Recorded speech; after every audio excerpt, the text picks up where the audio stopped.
Relaciones Internacionales trabajamos justamente en buscar internacionalizar a la ciudad. Por supuesto, primero comenzamos internacionalizando y buscando proyectos para el municipio, por lo cual nosotros, en parte de nuestro trabajo diario es buscar la cooperación internacional, buscar convocatorias, presentarnos a proyectos, ganando y perdiendo, porque siempre esto sabemos que no se gana siempre. Entonces, bueno, tenemos esa experiencia desde el gobierno. Sabemos que muchas de ustedes tienen experiencias muy avanzadas o más incipientes de lo que es trabajar a nivel internacional. Respetamos mucho el trabajo de ustedes, sabemos que tienen una trayectoria y un poder y una inserción social muy grande, así que también doble agradecimiento por estar aquí. Y bueno, lo que estamos buscando en este taller es traer nuestras lecciones aprendidas, escuchar lo que ustedes han realizado y ver si juntos vamos también internacionalizando y trayendo más oportunidades a las organizaciones de la ciudad. Porque bueno, si buscamos internacionalizar a la ciudad, no es solo al gobierno, sino también a las organizaciones, a las empresas. Y bueno, este taller es el primero que damos de este tipo. La idea es, si les interesa, poder hacer uno próximo quizás más específico, por lo cual al final le vamos a hacer una pequeña encuesta para ver si les interesa. Desde el área internacional trabajamos en diferentes ejes, desde redes de ciudades, trabajos bilaterales, la incidencia en foros globales, la cooperación internacional, que es lo que estamos haciendo hoy, la búsqueda de proyectos, la búsqueda de capacitaciones técnicas también, que ahora lo vamos a ver más en profundidad. También tenemos un proyecto que se llama Rosario Abierta al Mundo, que trabaja en todo lo que es interculturalidad, migración, movimiento. Con este nombre lo hemos comenzado el año pasado, pero estamos dando muchos pasos y talleres, capacitaciones, tanto para emprendedores, para personal municipal, para comunicadores, en lo que es interculturalidad, así que eso también es un tema que nos interesa y mucho. Y bueno, también la vinculación con la comunidad, y este es uno de los puntos que estamos haciendo hoy, desde el trabajo con consulados, embajadas, organizaciones, y bueno, este taller es parte de este vínculo con la comunidad. Así que bueno, para conocerlos un poco, si querés pasar, bueno, todos ustedes anotaron y vimos un poco lo que les interesaba a la hora de anotarse, por qué dedicar el tiempo a este taller, y vimos algunas de estas palabras que se destacan, como la cooperación, herramientas, proyectos, trabajo, aprendizaje. En este taller vamos a intentar explicar qué entendemos por cooperación internacional. Se me salió el control. Cuando hablamos nosotros de cooperación internacional, nos estamos refiriendo a la cooperación para el desarrollo, que esta es una parte de la dinámica internacional por la cual actores de distinta naturaleza colaboran conjuntamente con la finalidad de mejorar las condiciones socioeconómicas de quienes están en peor situación con el objetivo de lograr su desarrollo. O sea, por un lado tenemos una definición medio diccionario de lo que es cooperación, diversos actores colaborando en conjunto por un objetivo común, y después tenemos el fin, que en este caso sería lograr el desarrollo. O sea, lo que intentamos es usar la cooperación como un medio para lograr un fin que sería el desarrollo. Nombro tanto el desarrollo porque en realidad lo que me interesa destacar es que la cooperación para el desarrollo supone un cambio de paradigma de cómo se venía tratando desde los años 60, que se conocía como ayuda orientada al desarrollo. Implicaba una forma de cooperación mucho más jerarquizada, asimétrica, en la que la ayuda venía de un país donante que financiaba a un país del sur en desarrollo, quien ejecutaba el plan que el otro país le planteaba. Esto era mucho más asimétrico y tenía como un toque asistencialista. Con el tiempo, esta concepción empieza a cambiar y el desarrollo se empieza a entender no solamente en términos de crecimiento económico, de ingreso de riquezas, sino en términos de derecho humano. Se va a definir el desarrollo como un proceso en el que el ser humano va ampliando oportunidades como ser a tener una vida larga y saludable, a adquirir conocimientos, a tener recursos para tener un nivel de vida decente. Y esto, obviamente que son 3 requisitos esenciales para poder después desarrollar muchas otras alternativas que se pueden encontrar. Entonces, por un lado, esa concepción es la de desarrollo humano. Y por otro lado, se empieza a hablar también de desarrollo sostenible. Desarrollo sostenible es aquel que permite que las generaciones presentes satisfagan sus necesidades sin comprometer las posibilidades de las generaciones futuras de satisfacer sus propias necesidades. Esto va de la mano del cuidado del medio ambiente, de los ecosistemas, del entorno urbano, todo lo que tenga que ver con nuestra supervivencia y la supervivencia del planeta. Por eso, a partir de estas dos concepciones es que surge el paradigma de la cooperación para el desarrollo. Esta cooperación para el desarrollo, con este enfoque, va a hacer que vayan apareciendo nuevos actores que vayan interactuando con nuevas modalidades.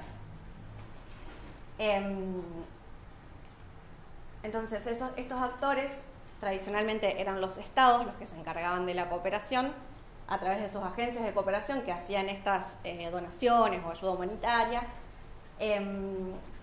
No van a estar solos, sino que ahora se van a empezar a desarrollar como actores, por ejemplo, las entidades subnacionales. Somos nosotros, los municipios, las provincias, las regiones, las organizaciones internacionales como la ONU o todos los programas de Naciones Unidas como el PNUD, la FAO, la OIT, los organismos multilaterales de crédito que hacen apoyo financiero como el Banco Mundial, el FMI, el BID, los bloques regionales como el Mercosur, la Unión Europea, y posteriormente también se van a ir descentralizando y creando redes de ciudades en las que Rosario participa, por ejemplo, el caso de Mercociudades, el sector privado, las empresas, la filantropía, los individuos también son actores de la cooperación, las universidades, grupos de presión como ser sindicatos, medios de comunicación, partidos políticos, y las organizaciones de la sociedad civil que obviamente cada vez van tomando más fortalezas.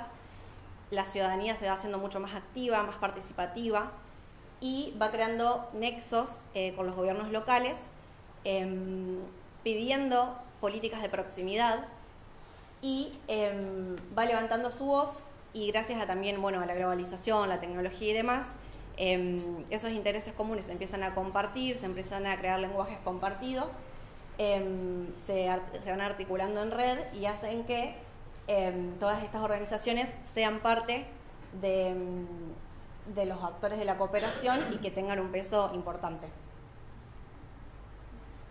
Bueno, todas estas organizaciones, todos estos actores pueden cooperar de distintas maneras. Se las puede clasificar según la modalidad, que son las dos cooperaciones más clásicas: cooperación técnica, es asistencia técnica, por ejemplo, contratación de especialistas; cooperación financiera, de dinero. Según el beneficiario, podemos clasificarlas en cooperación bilateral o multilateral. Bilateral sería de gobierno a gobierno, como es el caso, justo que te estoy mirando a vos, de España con la ciudad de Rosario. Sí, no sería tan así bilateral la nuestra, pero... No, pero no del Centro Cultural, sino sí, de sí. cuando se hizo el complejo de Parque España.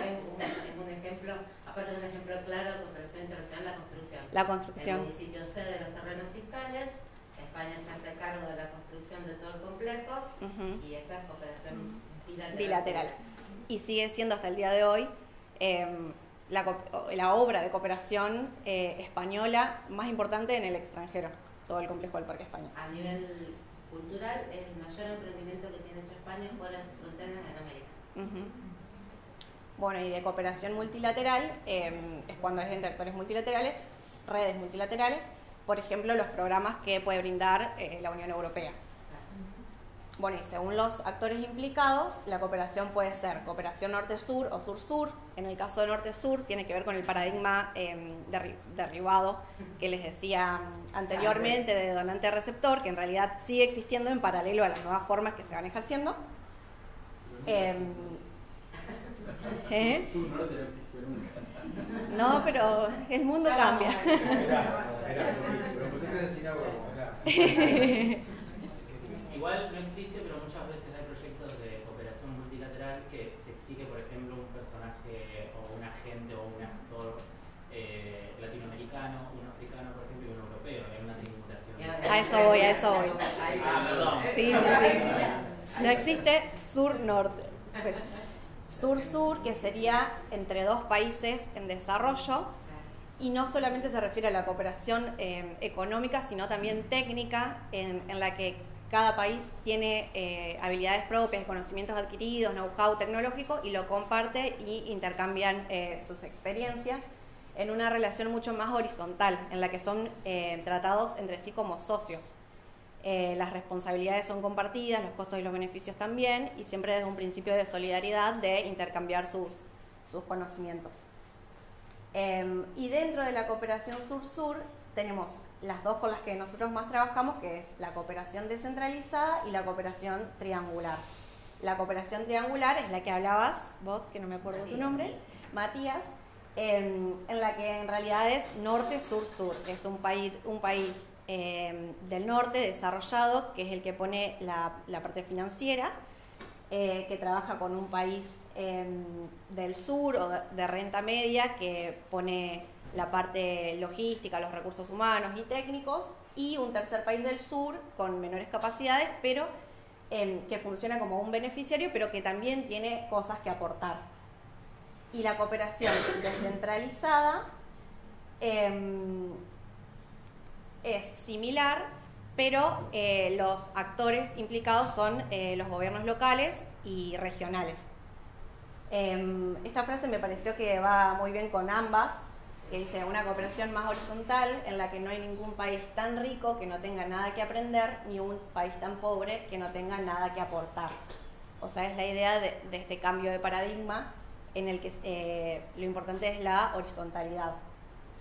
A su vez, esto hace, como decía hoy, que los gobiernos locales, si bien toman el liderazgo de estos proyectos, sí o sí tengan que involucrarse con los diversos actores territoriales que tienen que ver con las distintas políticas públicas que se llevan a cabo, porque son ellos los que garantizan el éxito después en el territorio.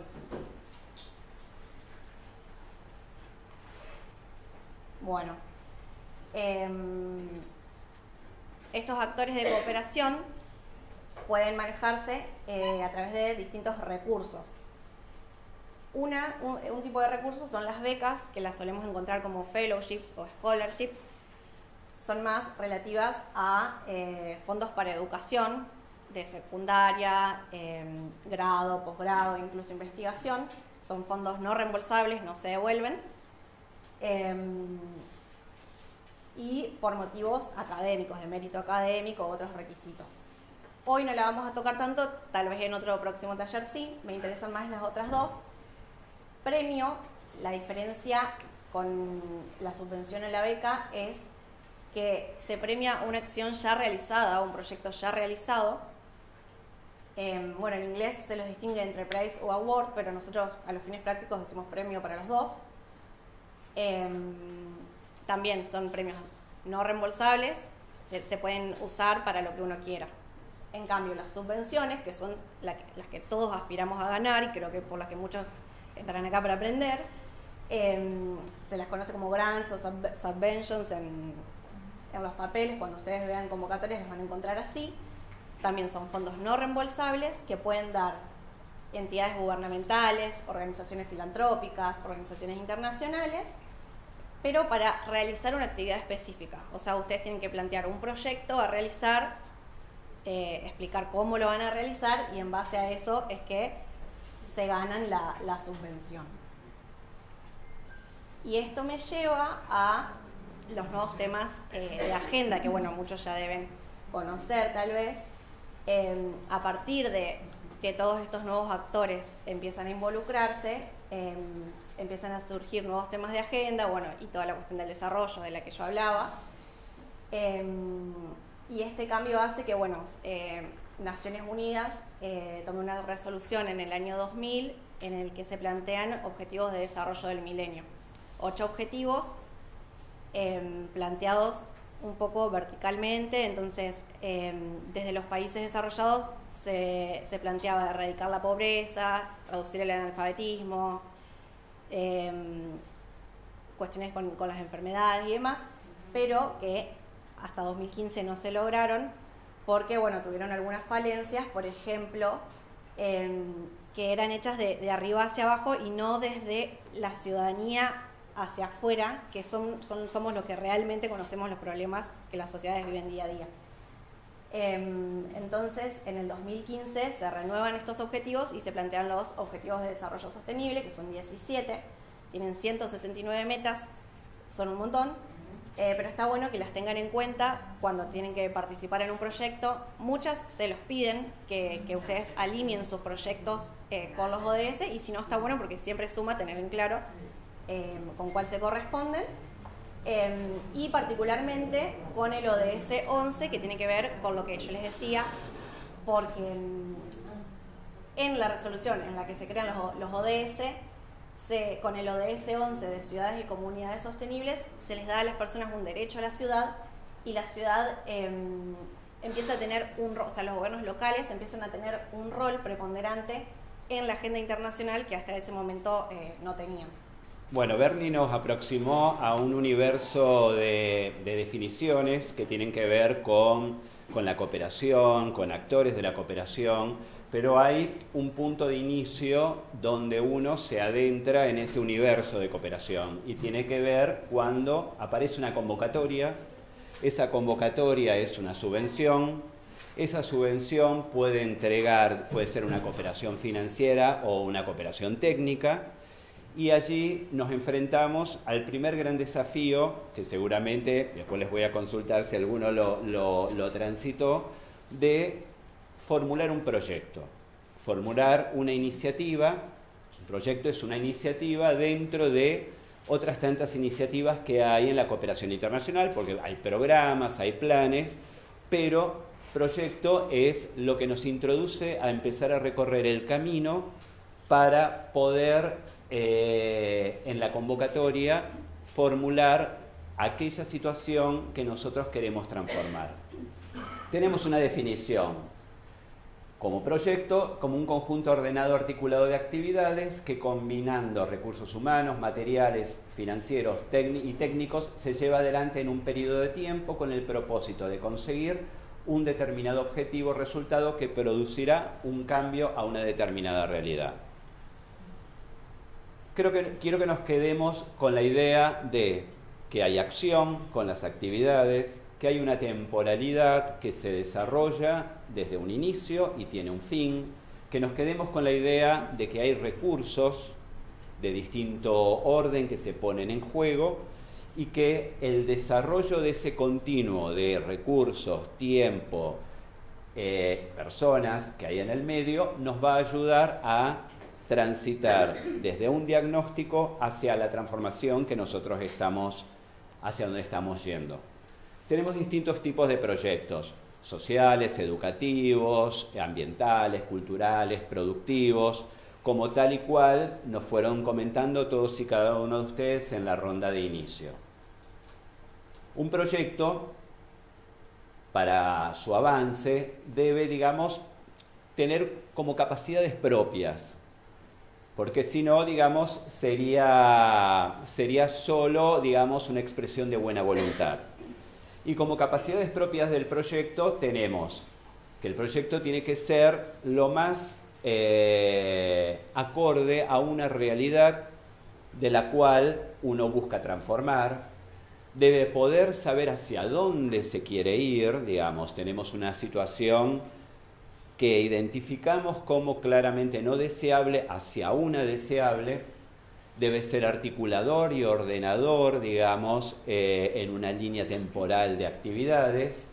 Debe tener capacidad de ser evaluable por nosotros mismos, monitoreable, para poder saber cuándo apretamos el acelerador, cuándo debemos detenernos, y eso nos va a requerir demasiada flexibilidad para poder ir dándonos cuenta dónde nuestro proyecto se atascó, dónde no está cumpliendo aquellos objetivos que se trazó, o dónde podemos hacer aquella innovación que realmente nos permita lograr el fin que estamos buscando. Y hay un punto muy importante que es la comunicación hacia adentro y hacia afuera de la organización. Porque un proyecto debe poder salir, como decía, de una expresión de buena voluntad que queda entre la endogamia de los propios miembros de una organización. tiene que poder tener visibilidad, tiene que poder difundirse, tiene que poder sensibilizar, tiene que poder concitar el interés de otros actores con los cuales nosotros nos podemos vincular. Acá es muy importante, digamos, y nos ayuda mucho el soporte visual de al lado. Vamos transitando en algún momento en paralelo y después empiezan los procesos de trama y eso debe estar reflejado en cualquier proyecto. En síntesis, un proyecto es un instrumento o herramienta de cambio. Es un medio, no es un fin en sí mismo. El proyecto va a ser la llave que nos va a permitir, habiendo identificado una situación a mejorar, para llegar a una situación deseada.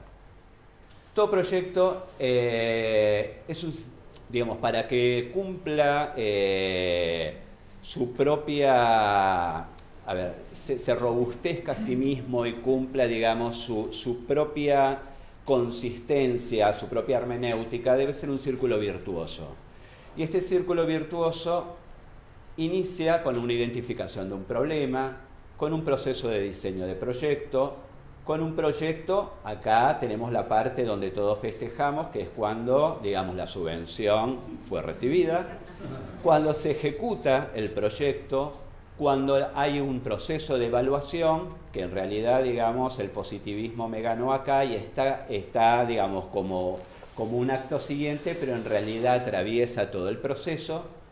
Hay una instancia de lecciones aprendidas que permite volver a ver el problema y darle, digamos, otro volumen, otro músculo a nuestro territorio donde estamos trabajando para escalar y volver a empezar con otro proyecto. Por eso, digamos, hablamos de que sea virtuoso. Yo le voy a dedicar un poco de mayor tiempo, mayor carga al primer punto, que es la identificación del problema. ¿Por qué? Porque creo que es uno de los principales yerros que cometemos a veces por exceso de emoción, de voluntad, o porque nuestras organizaciones a veces tienen prioridades en agenda y cuando hay la posibilidad de algún recurso de cooperación internacional o nacional a través de una institución o a través de una empresa que nos está solicitando presentar un proyecto, quizás no estamos viendo claramente dónde enfocarnos o dónde o cómo identificar aquel proyecto que efectivamente, aquel problema que efectivamente sea el problema primordial que nos permita atender con la convocatoria y con los temas prioritarios que esa convocatoria nos está proponiendo. Porque muchas veces nosotros tenemos agendas, prioridades, urgencias, pero la convocatoria nos está planteando otras prioridades. Entonces, digo, hay una inteligencia de poder visualizar otros problemas que nosotros tenemos o poder encontrar el curso para que ese problema se ajuste claramente con los ejes temáticos de la convocatoria. Por eso para mí es muy importante la instancia de diagnóstico y de identificación del problema. ¿Por qué? Porque el problema es claramente una situación no deseada, donde claramente es lo primero que uno ve y dice, no me gusta que en este territorio donde yo estoy trabajando con mujeres, jóvenes, niños, personas enfermas, o la situación ecosistémica ambiental es tal, me perturba. Bueno, poder identificar esa situación, pero sobre eso, al momento de empezar a diseñar el proyecto, hay que empezar a encontrar elementos claves del problema, que son que el problema tiene que ser del ámbito de la organización. Muchos están hablando de, por ejemplo, si me pongo el mismo ejemplo, temas educativos. Yo puedo querer resolver una situación socioeducativa de niños, jóvenes, pero no puedo incidir en la transformación del diseño curricular de la escuela, porque la escuela pertenece a una jurisdicción que no es el de la organización social, tampoco es del municipio, sino es de la órbita provincial, por lo menos en esta provincia. Entonces tengo que saber que la incidencia que yo tengo sobre el problema la puedo resolver, que seguramente la escuela, digo, para seguir en el mismo ejemplo, debe tener que ver con mi problema de abordaje, pero yo no puedo resolver cuestiones que son del orden de la voluntad técnica, política, instrumental de otra jurisdicción o de otro ámbito. Debe ser medible cuantitativa y cualitativamente, y esto es muy importante. Tenemos que tener datos propios, por encuestas, la observación de la realidad es válida, pero nosotros tenemos que poder hacernos de estudios, diagnósticos, que instancias académicas o de otro orden puedan estar aportándonos al efecto de poder validar y darle consistencia a la identificación clara y objetiva de que es un problema. Perdón, Roberto, sí. Decías antes que un problema no es la falta de un bien o de un servicio. Claro, yo no puedo estar diciendo que, falta agua en determinado barrio y eso es un problema. El problema puede tener que ver con la falta de inversión pública, puede tener que ver con cuestiones vinculadas a cómo la comunidad, los gobiernos locales u otros niveles de gobierno se involucran con el barrio. Tiene que ver, digamos, pero la sola falta de agua, digamos, no hay agua en el barrio. No, hay que analizar históricamente por qué el barrio no tiene agua. Si el agua, digamos, además de ser vital, tiene algunas otras cuestiones en las cuales se puede abordar de forma distinta, pero digo, no presentar no hay agua. No, presentar que a lo mejor hay procesos participativos o procesos de construcción de algún tipo de elementos de gobernanza que pueden hacer que esa comunidad donde vos ves que no hay agua pueda acceder al agua. Bien, va a la causa. O sea, el problema es la causa, no la consecuencia. Exactamente. Porque si no, digamos, a lo mejor se resuelve el problema de acceso al agua, pero no se resuelven otros problemas porque se dejaron por fuera. Entonces, a lo mejor son las cuestiones de hábitat.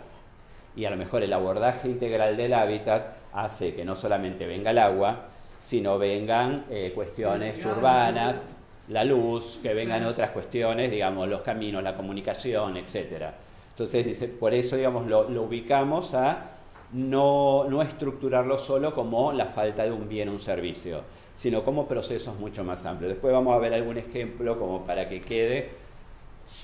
Acá el bosque, poner una cosa así. Hay algo de árbol hay una metodología que se llama el árbol de problemas, que ahí, entonces que vas midiendo problemas, causas y efectos, entonces, pero vamos a ir un poquitito después. Debe ser solucionables con las acciones del proyecto, esto es decir, si yo me estoy planteando una situación un problema a mejorar, mis actividades, las acciones del proyecto tienen que acompañar eso. No puedo estar pensando en cuestiones inabordables o cuestiones que me salgan extremadamente costosas y onerosas o la propia organización no pueda llevar adelante. Debe ser localizable espacialmente el problema. Es un barrio. Todos queremos contribuir a la paz mundial, pero empecemos, digamos, por la cuadra. Porque, digamos, llegar a la paz mundial, hace la historia de la humanidad, hace muchos milenios que viene intentándolo y estamos complicados con eso. Y debe afectar intereses de diferentes actores, y es lo que decía el compañero, en relación a esto del problema y de que no es un bien. Es decir, nosotros tenemos que poder identificar que en un problema a veces pensamos que se agota en la organización, se agota en algunos actores del territorio con los cuales dialogamos frecuentemente, pero hay una infinidad de actores que nosotros tenemos que poder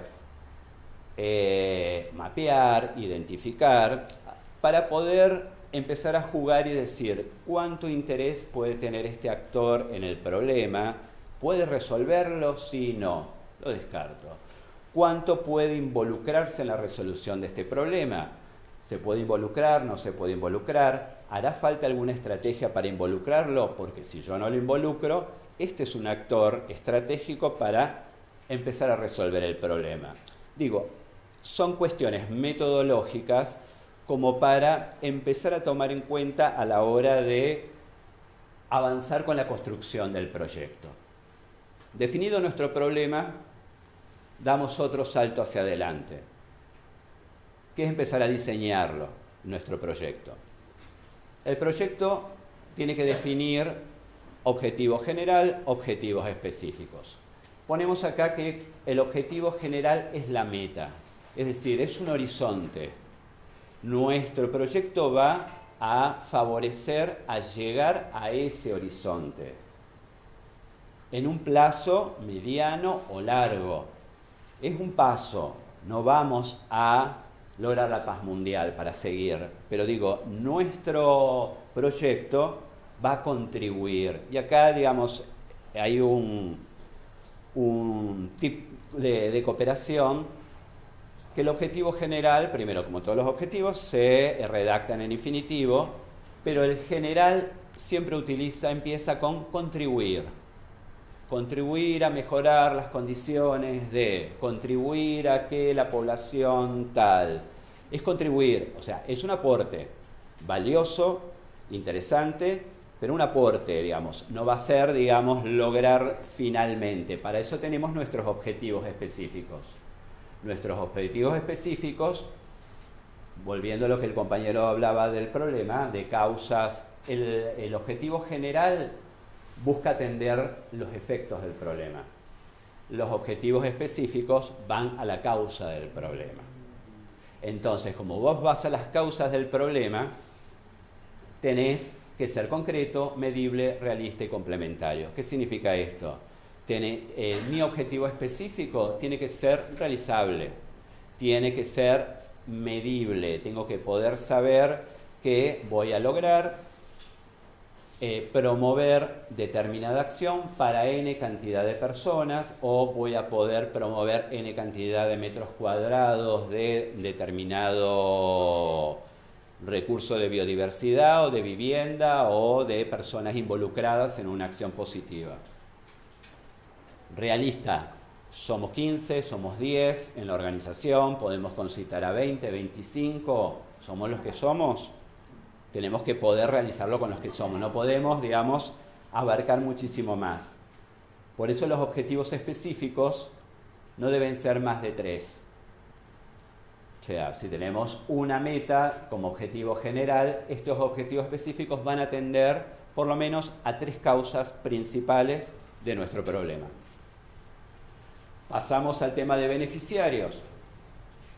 Beneficiarios, antes voy a hablar de resultados, porque están asociados a nuestros objetivos específicos. Cada objetivo específico, con su nivel de concreción, de mensurabilidad, de realismo y de complementariedad entre ellos, cada objetivo va a tener un resultado, va a alcanzar un resultado. O sea, por cada objetivo específico vamos a tener nosotros un resultado. Si nuestro objetivo específico tiene que ver con la promoción o con la construcción de N metros cuadrados o garantizar tantos metros cuadrados de un ecosistema biodiverso, nuestro resultado va a tener que ser 70 metros cuadrados de ecosistema biodiverso en tal lugar, funcionando. Siempre es esto, o sea, funcionando, consolidado, puesta en marcha, son cuestiones vinculadas a los resultados. Y estos resultados van de la mano con beneficiarios directos, indirectos y finales. Directos son los con los cuales directamente, valga la redundancia, vamos a trabajar con nuestras actividades. Los indirectos son los que por un primer nivel de derrame van a recibir, digamos, las potencialidades de las actividades desarrolladas. Y los beneficiarios finales son instancias donde la replicabilidad por comunicación, visibilidad de nuestro proyecto pueden ser alcanzados como beneficiarios. Piensen en una cuestión centrífuga. Los directos son el núcleo y el corazón que atiende el problema. Los indirectos son el segundo anillo digamos, que puede involucrar a un barrio colindante, al barrio donde estamos trabajando, y los finales pueden ser el distrito donde está inserto el barrio donde estamos trabajando. A nivel de las actividades, yo tengo que poder generar una matriz de indicadores para que esas actividades sean monitoreadas y ir viendo cómo su cumplimiento en el tiempo que nos programamos, esas actividades se vayan cumpliendo y poder tener la flexibilidad suficiente para hacer los cambios que sean requeridos. Y lo más importante es el presupuesto. Obviamente la subvención nos va a dar un aporte presupuestario. Las organizaciones tienen que poner un aporte también presupuestario. Generalmente este está contabilizado en lo que se denomina en especie, es decir, horas de trabajo, el local y los gastos de los servicios de los locales, algunas actividades logísticas, etc. Y para poder presupuestar y poder introducir esa cuota que nos corresponde a nosotros y cómo mejor utilizar ese presupuesto, están los costos y los medios. Es decir, tengo que pensar, si yo quiero hacer una capacitación, si tengo al capacitador. Si ese capacitador es local, perfecto, pero si lo tengo que traer del interior o del exterior, ahí hay un costo de ticket de avión. Si tengo cuestiones vinculadas a alquiler de una sala o tengo que hacer una contratación de equipos audiovisuales, ¿por qué? Porque necesito tener un registro permanente de todo aquello que vaya sucediendo, o si tengo que contratar servicios de traducción, porque uno de los compromisos que asumí es tener alguna publicación final en 2 idiomas para ser distribuido, porque a lo mejor nuestro partner, nuestro socio, es otra ONG, como muchos de los casos se han vinculado, que radica en otro país, y para hacer, digamos, la difusión es importante que esté el documento en otro idioma. Y como elementos transversales, digo, que no por estar en este lugar no atraviese todo el proceso de planificación, tiene que ver con la innovación, la sostenibilidad, el enfoque de género y el enfoque basado en derechos humanos. Esto no es narrativa solamente. No es decir, incluimos a las mujeres, garantizamos la diversidad y vamos... No es la innovación solo por lo tecnológico.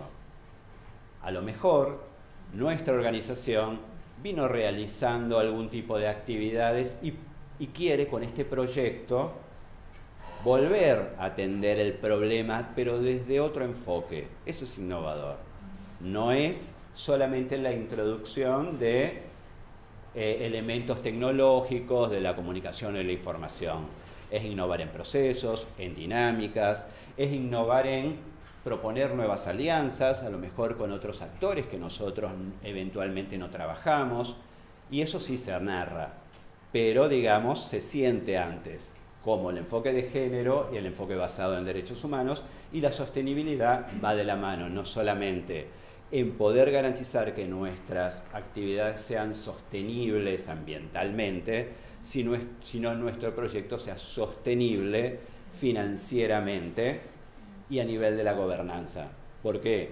Porque en algún momento el fondo se termina, se ejecuta el proyecto y nosotros tenemos que poder demostrar que podemos seguir andando solos y podemos hacerlo crecer.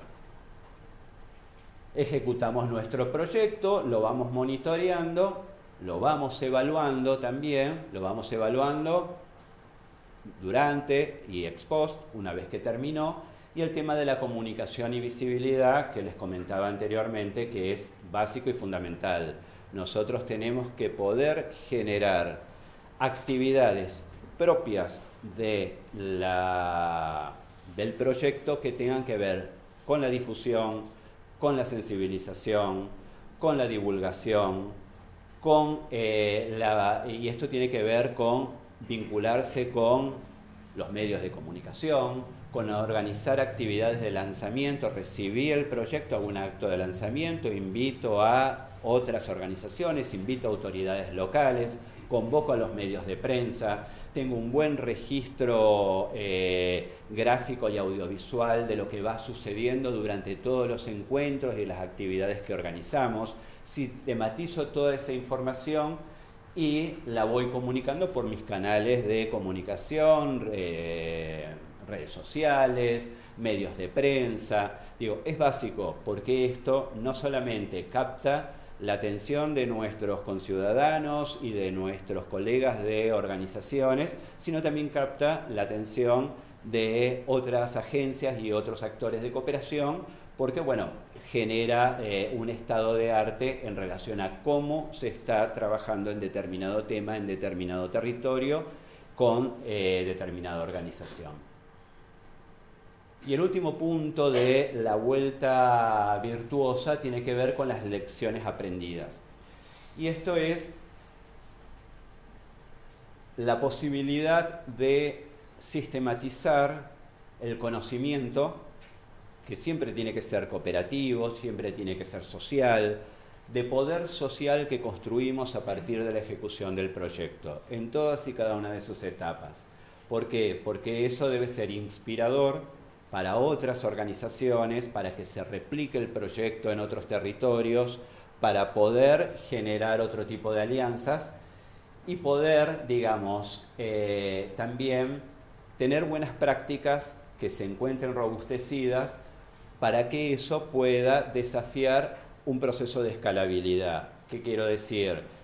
Hoy trabajé con 50, me animo a trabajar con 150. ¿Por qué? Porque entendí un saber hacer, porque lo sistematicé, porque lo comuniqué y porque lo puse a rodar básicamente desde procesos participativos reales de construcción de consensos.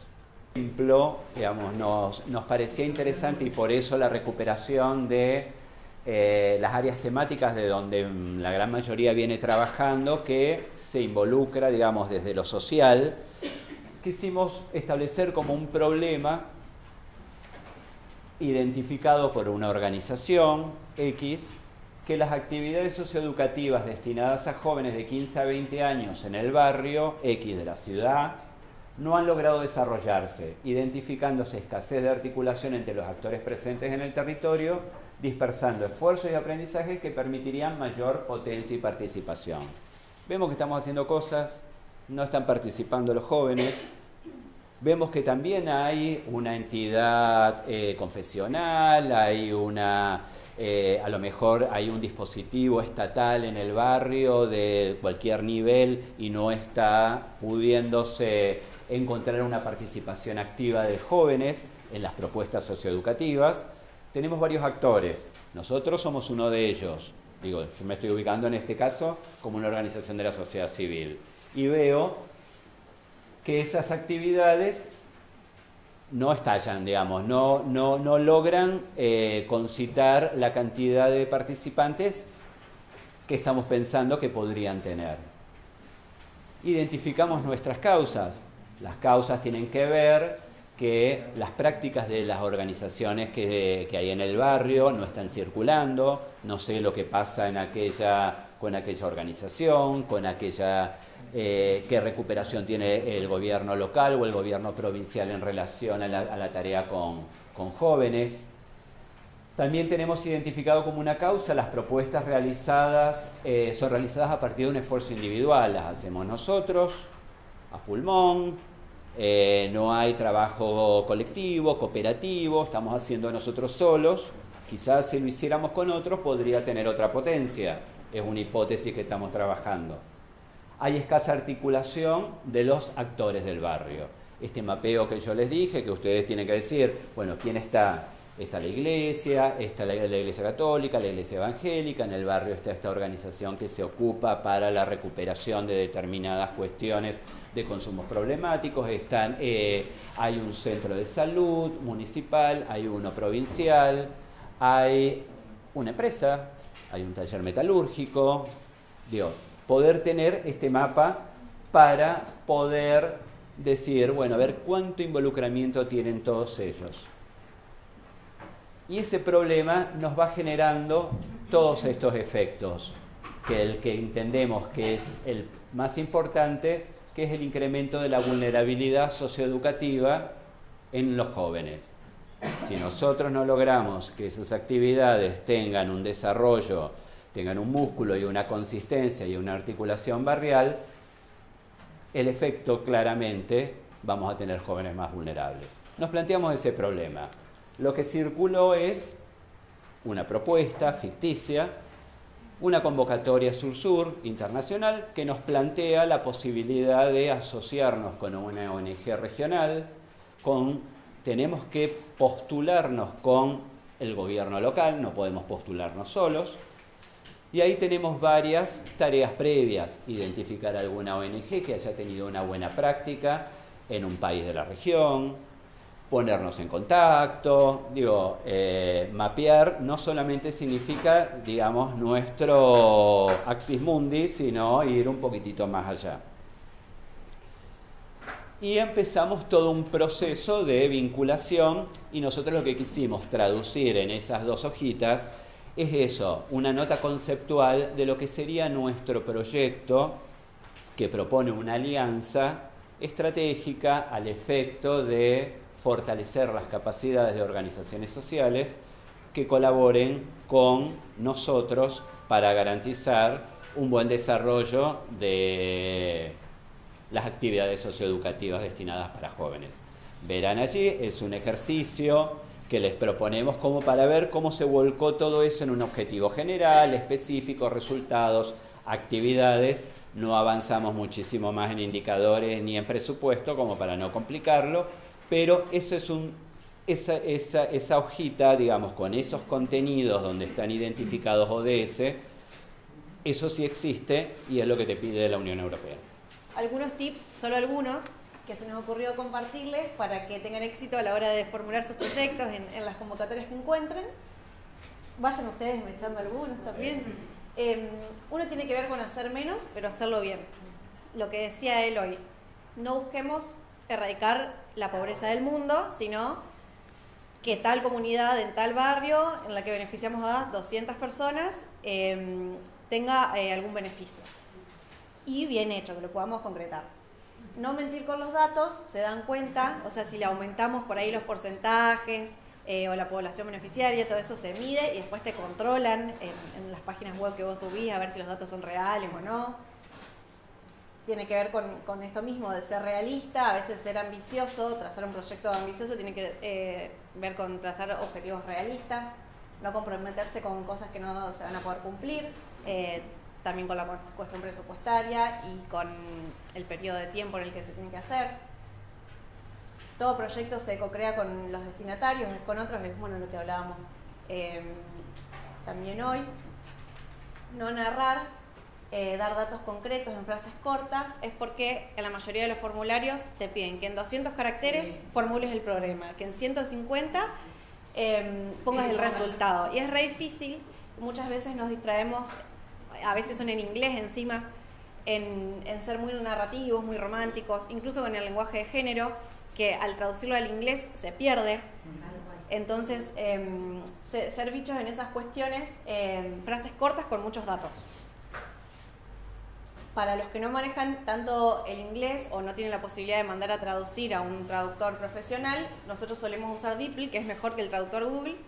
Y es bastante buena la traducción que hace y tiene distintos estilos, más formal, más informal. No sé, ¿puedo primero ver alguno de esos? No, sí, y eso que lo hablábamos un poco en el camino, digo, no confundir los resultados con el impacto, o sea, el resultado es la tangibilidad de una concatenación de actividades que me va a llevar a tener un producto. El impacto es más de medio y largo plazo, porque, digamos, la sucesión de resultados y el cumplimiento van más de la mano de alcanzar el objetivo general, la meta. Entonces, un impacto es en X cantidad de tiempo haber reducido un proceso A, B o C. Acción local, impacto global, digo, Bernie lo comentaba, digo, con este cambio de paradigma y la mirada y el derecho a la ciudad y lo que tiene que ver con la inclusión en las agendas globales y bueno, la nueva agenda urbana a las ciudades, La acción local hace, pensemos que es territorio con gente concreta, con anhelos, con necesidades concretas, y que el logro de acciones logra un impacto mucho más grande, va mucho más lejos. Entonces digo, entendamos que formamos parte de un mundo global y en ese formar parte lo que hacemos en nuestros territorios en definitiva colabora a algo más planetario. Y agrego uno más, Agrega. a raíz de lo que decía Matías, de no desilusionarnos. Vamos a encontrar una competencia feroz, todo el mundo, más cuando es por grandes cantidades de fondos, se está postulando, así que intentar y no desilusionarse, porque en la práctica es cuando se dan los resultados, por experiencia, se les decimos que hemos participado muchas veces.